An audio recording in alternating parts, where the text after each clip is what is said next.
एक विद्वान ने बहुत अच्छी बात कही है कि बोलो मैं जीवन में कभी असफल नहीं होता, या तो मैं जीतता हूं या मैं सीखता हूं। नमस्कार प्यारे बच्चों, देखो आज की जो अपडेट है वो बहुत अच्छी अपडेट है। DSSB Delhi subordinate service selection board, इसमें टीजीटी और पीजीटी की एग्जाम डेट घोषित हो चुकी है। ठीक है, नया जो डीएसएसबी का जो कैलेंडर आया है उसमें एग्जाम डेट घोषित हो गई है। उसके बाद बहुत दिनों से इंतजार कर रहे हैं बच्चे जिन्होंने जेवीटी डीएड का डिप्लोमा किया हुआ है, पीआरटी, ठीक है, पीआरटी कह सकते हो इसको, जेवीटी कह सकते हो इसको। तो 5,000 पदों पर यह नया नोटिफिकेशन, इस पर चर्चा करेंगे। असिस्टेंट प्रोफेसर की 2424 पदों पर नोटिफिकेशन आया हुआ है, इस पर थोड़ी सी डिस्कस करेंगे। केवीएस जो केंद्रीय विद्यालय है उसका 11,390 पदों पर नया रिक्रूटमेंट आया हुआ है। तो इन पर हम थोड़ा सा संक्षिप्त में चर्चा करेंगे। ठीक है, तो देखो सबसे पहले हम बात करते हैं DSSB TGT and PGT exam की। तो पीजीटी के तो एग्जाम स्टार्ट हो चुके हैं। टीजीटी का जो कैलेंडर आया है उसके अकॉर्डिंग 27 अगस्त से टीजीटी के वेरियस प्रकार के जो सब्जेक्ट हैं उनके एग्जाम स्टार्ट हो जाएंगे 27 अगस्त से। तो सबसे पहले तो हमेशा चाहे वो डीएसएसबी हो, चाहे वो एचपीएससी हो, यूपीएससी हो, तो वो एग्जाम क्या होता है कि पहले जिसमें नंबर ऑफ कैंडिडेट्स कम होते हैं ना उनका एग्जाम होता है। उर्दू हो गया, जैसे पंजाबी हो गया। बाद में जो जिसमें नंबर ऑफ कैंडिडेट्स ज्यादा है, हिंदी, संस्कृत, जैसे मैथ, साइंस, तो वो बाद में होता है। तो ये हर वीक में जैसे एग्जाम है, तो मेरे ख्याल से सबसे जो पहला है वो उर्दू का ही है या फिर पंजाबी का, ऐसे है। तो 27 अगस्त से ये एग्जाम स्टार्ट हो चुके हैं। ये बहुत बड़े पदों पर भर्ती है, 5100 कुछ पद थे इसमें डीएसएसबी टीजीटी में। पीजीटी के कुछ एक सब्जेक्ट हो गए, हर कुछ एक आगे अगस्त में होंगे, सितंबर में होंगे। तो ये लगभग अगस्त और सितंबर में, 27 अगस्त से लास्ट सितंबर तक ये सारे एग्जाम आपके होंगे। और अपनी तैयारी को और ज्यादा बढ़ाओ, उसमें थोड़ा सा गुणवत्ता में वृद्धि करो। जैसे 4 घंटे पढ़ने वाले 6 घंटे पढ़ो, 8 घंटे। तो कहीं न कहीं हम जैसे इसी दिशा में प्रयास करेंगे तो यहाँ हम इस एग्जाम को क्रैक कर सकते हैं। यदि आप केवल ये देखोगे कि भाई जब रोल नंबर आएंगे उसके बाद तैयारी करेंगे, तो वो तैयारी कहीं कहीं पर्याप्त नहीं है।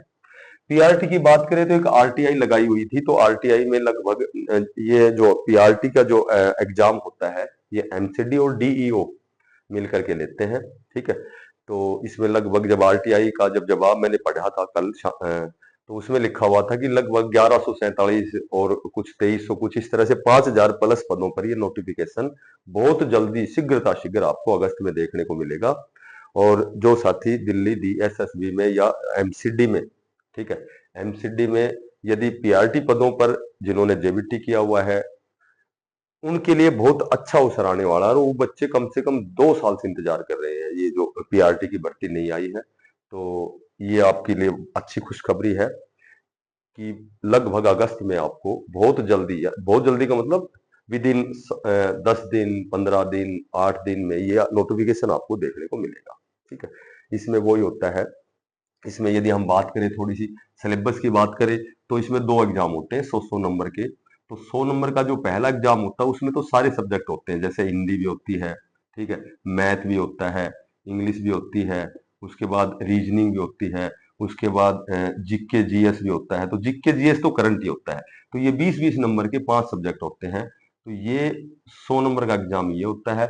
और इस 100 नंबर में क्या होता है कि भाई टीजीटी होता आगे, अब जो 27 अगस्त एग्जाम हो रहे उसमें भी यही प्रोसीजर था। अभी भी ये पहला पेपर तो चाहे वो टीजीटी हो, चाहे पीजीटी हो, चाहे पीआरटी हो, ये तो कॉमन होता है सबके लिए। और ये जो सेकंड पेपर होता है, जो पीआरटी वाले हैं, जो जेबीटी वाले हैं, उनके लिए तो यहाँ क्या होता है कि स्पेशल एजुकेशन के सब क्वेश्चन आते हैं, साइकोलॉजी के क्वेश्चन आते हैं, पेडागोजी के क्वेश्चन आते हैं। ठीक है, तो उसमें मैथ के भी 2 क्वेश्चन, 5 हिंदी के, 3 इंग्लिश, इस तरह से ये 100 नंबर का कॉमन पेपर होता है सभी के लिए। तो इसमें ज्यादा से ज्यादा जो क्या बोलते हैं स्पेशल एजुकेशन के जो क्वेश्चन है ना, जिसको आप साइकोलॉजी कह सकते हो, जिसको आप पेडागोजी कह सकते हो, शिक्षण विधियों से संबंधित जो क्वेश्चन है ना, शिक्षण विधियां होती हैं, जैसे भाई आगमन विधि है, निगमन विधि है, तो इस तरह से ये क्वेश्चन ज्यादा आते हैं इसमें 100 नंबर में। तो यहाँ से फिर वो मेरिट बनती है। तो मेरिट बहुत हाई फाई नहीं जाती है, लेकिन फिर भी कहीं न कहीं हमें बहुत अच्छी तैयारी करनी है, क्योंकि सभी साथी हमारे बराबर है। तो जाहिर सी बात है उनको काटने के लिए हमें थोड़ा सा और ज्यादा एक्स्ट्रा प्रयास करना पड़ेगा और इसी दिशा में करना पड़ेगा। ठीक है, इसका आपको सिलेबस निकालना है हिंदी में भाई। हिंदी में मैं आपको बताता हूँ ज्यादा से ज्यादा, क्योंकि मैं खुद डीएसएसबी में लेक्चरर हूँ, तो मैंने भी एग्जाम यही दिया है। तो इसमें पहला जो पेपर होता है, इसमें मैं आपको बताता हूँ कि जो हिंदी सब्जेक्ट है, इसमें ज्यादा से ज्यादा जो जो प्रैक्टिकली कह सकते हो आप भाई, पर्यायवाची है, मुहावरे हैं, या फिर विपरीतार्थी हैं, अनेक शब्दों के एक शब्द हैं, या अनेकार्थी, एक आर्थी, तो इस तरह के क्वेश्चन ज्यादा आते हैं। ठीक है, हालांकि उसमें आप बात करो तो जैसे कोई रस हो गया, शब्द शक्ति हो गई, अलंकार हो गया, समास हो गया, संधि हो गई, तो इस तरह की जो टेक्निकल जो टॉपिक है ना, उनमें से क्वेश्चन आते हैं। मैथ की मैं बात करूं तो यहाँ केवल अर्थमेटिक आता है। ठीक है, अर्थमेटिक आता है, मुश्किल से कोई अलजेब्रा का कोई क्वेश्चन आ गया हो, ठीक है, या कोई ट्रिग्नोमेट्री का एक आध क्वेश्चन आ जाए, लेकिन ज्यादातर ये हमेशा अर्थमेटिक आता है, अंगणित आता है। इंग्लिश की मैं बात करूं, ज्यादा से ज्यादा वैकेबलरी आती है। ठीक है, एंटोनियम्स हो गया, सिनोनियम्स हो गए, तो इस तरह की वैकेबलरी थोड़ा सा ज्यादा पढ़ना आप। और एक एक दो टॉपिक ऐसे कॉमन है, जैसे प्रीपोजिशन है, वो तो हमेशा ही आएगी। ठीक है, कोई एक आध मॉडल आ गया, कोई वर्ब वर्ब की फॉर्म भरनी आ गई, तो इस तरह के टेक्निकल जो टॉपिक है ना डीएसएसबी में, उस तरह का पेपर होता है। रीजनिंग की मैं बात करूं तो रीजनिंग में जैसे वर्बल होती है, नॉन वर्बल होती है, तो ज्यादा से ज्यादा जैसे स्टेटमेंट वाली आ गई, कथन निष्कर्ष आ गई, तो इस तरह के कोई आकृति से रिलेटेड आ गई, तो इस तरह के क्वेश्चन आते हैं रीजनिंग में। जिसके ये कंप्लीट है ना, ये केवल जो करंट जो होती है, करंट अफेयर्स जो होता है, जो लेटेस्ट जो जिक्के होती है ना, उसी से क्वेश्चन आते हैं इसमें। ठीक है, इसमें मेरे ख्याल से हिस्ट्री, पॉलिटिकल, ज्योग्राफी तो कोई एक आध क्वेश्चन होता है, ज्यादा से ज्यादा करंट जिक्के पढ़ना है। तो ये आपका पहला पेपर है। और सेकंड साइकोलॉजी पढ़नी है आपको, शिक्षण विद्या हो गई, पेडागोजी हो गई, ठीक है, स्पेशल एजुकेशन की के क्वेश्चन हो गए, तो ये ज्यादा आते हैं। बाकी कुछ एक हिंदी मैथ के भी क्वेश्चन रिपीट हो जाते हैं। और उसके बाद हम बात करते हैं असिस्टेंट प्रोफेसर की। तो असिस्टेंट प्रोफेसर में तो सबसे जो कॉलेज कैडर के होते हैं प्रोफेसर, उनके लिए नोटिफिकेशन आया हुआ है। और ये जो नोटिफिकेशन है, ये है कि ये एचपीएससी लेती है, कंडक्ट करवाती है, हरियाणा पब्लिक सर्विस कमीशन। तो इसमें मैंने बताया 2424 पद हैं, और इसमें सबसे ज्यादा इंग्लिश के पद है 613। ठीक है, सारे तो भाई वो मेरे पास वो डिजिटल बोर्ड होता तो मैं क्लिक करके दिखा देता किसके कितने पद हैं। तो वो तो आजकल सभी बच्चे बहुत जागरूक है, सभी ने देख लिया है। और ये 7 अगस्त, आज से 7 अगस्त से फॉर्म अप्लाई है, और 27 अगस्त तक ऑनलाइन फॉर्म आपको भरना है। ठीक है, 7 अगस्त से 27 अगस्त तक ये फॉर्म आज से ऑनलाइन हो गए हैं। और इसमें वो ये भाई ग्रेजुएशन हो गई, ठीक है, और ग्रेजुएशन होगी, बीएड हो गया, तो बीएड करेगा तो ग्रेजुएशन तो है ही। ठीक है, बाकी बीएड बहुत जरूरी नहीं है, यहाँ मास्टर डिग्री होनी चाहिए, एमए, और plus eligibility test, national eligibility जो नेट है वो क्वालिफाई होगा, केवल वो इसके लिए एलिजिबल होता है केवल। अच्छा, इसमें एक छोटी सी बात छूट गई, पीआरटी वाली, डीएसएसबी में पीआरटी में, इसमें एक आरआर में जो है ना, जो रेगुलेशन है, रूल रेगुलेशन है, रिक्रूटमेंट रेगुलेशन बोलते हैं जिसको, तो उस नियम में एक संशोधन किया है कि एज जैसे इसकी 30 ईयर होती है, 30 साल तक वो बढ़ सकता है, लेकिन 5 साल की जो छूट दी गई है, वो या तो कोई कैंडिडेट सर्व शिक्षा अभियान में नौकरी करता है, या एमसीडी में जो गेस्ट के रूप में जो कॉन्ट्रैक्ट बेस पे जो नौकरी कर रहा है ना, उसको 5 साल की छूट दी गई है। ठीक है, अब इसकी क्वालिफिकेशन मैंने बता दिया आपको, एमए, मास्टर डिग्री और नेट। 7 अगस्त से फॉर्म भरे जाएंगे। इसमें सबसे पहले क्या होगा कि सबसे पहले इसमें 3 चरण होते हैं। देखो, एक चरण तो स्क्रीनिंग का हो गया, भाई स्क्रीनिंग लेंगे सभी कैंडिडेट्स का, फिर उसमें शॉर्ट लिस्ट बना के बाद में जो सब्जेक्ट की, जो सब्जेक्ट नॉलेज का एग्जाम होता है,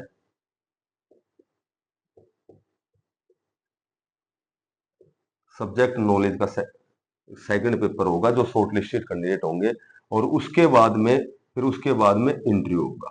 तो ये जो सब्जेक्ट नॉलेज वाला एग्जाम है, ये 87.5% पे है, और ये इंटरव्यू है, ये बच गया कितना, 12.5% पे है। तो इस तरह से जो फर्स्ट स्क्रीनिंग हुआ उसका जब चयन होगा, तो जब स्क्रीनिंग होगी तो उसके नंबर केवल उनको शॉर्ट लिस्ट के लिए ही काम आएंगे, बाकी जो मेरिट बनेगी वो इन दोनों में बनेगी। एक तो सब्जेक्ट नॉलेज का टेस्ट। अच्छा, सब्जेक्ट नॉलेज का जो टेस्ट है, इसमें 35% नंबर लेने अनिवार्य है, और जो जो स्क्रीनिंग होगा, पहला चरण होगा, उसमें 25% नंबर आने अनिवार्य है। ये इसका चयन प्रक्रिया का प्रावधान है। और ठीक है, एज सभी को पता है, कि इसमें जो असिस्टेंट प्रोफेसर में एज है वो 21 से 42 होनी चाहिए, ये एज का क्राइटेरिया है।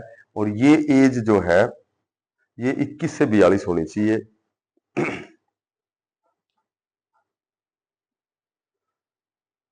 अच्छा, उसके बाद में एक और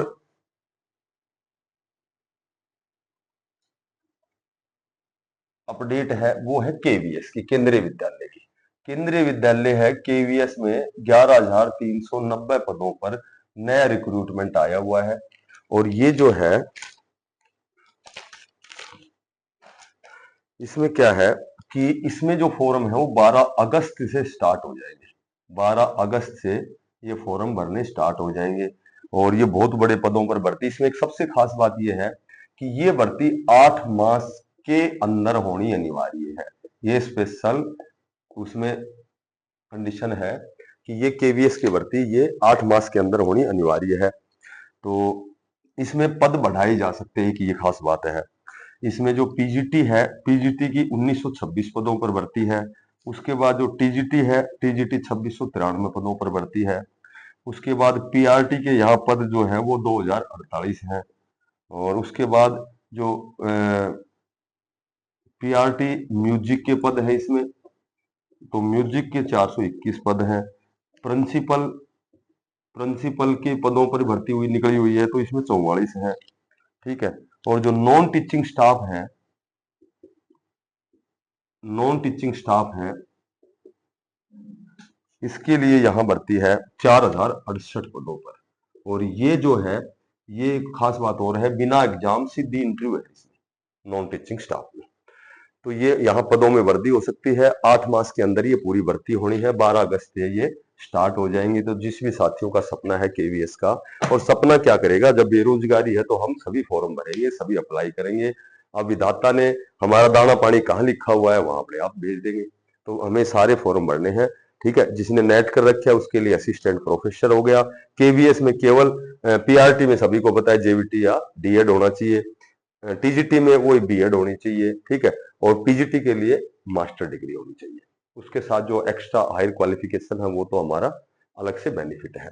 ठीक है। एग्जाम प्रक्रिया सभी को पता है कैसे एग्जाम होता है। और आज की यही अपडेट थी।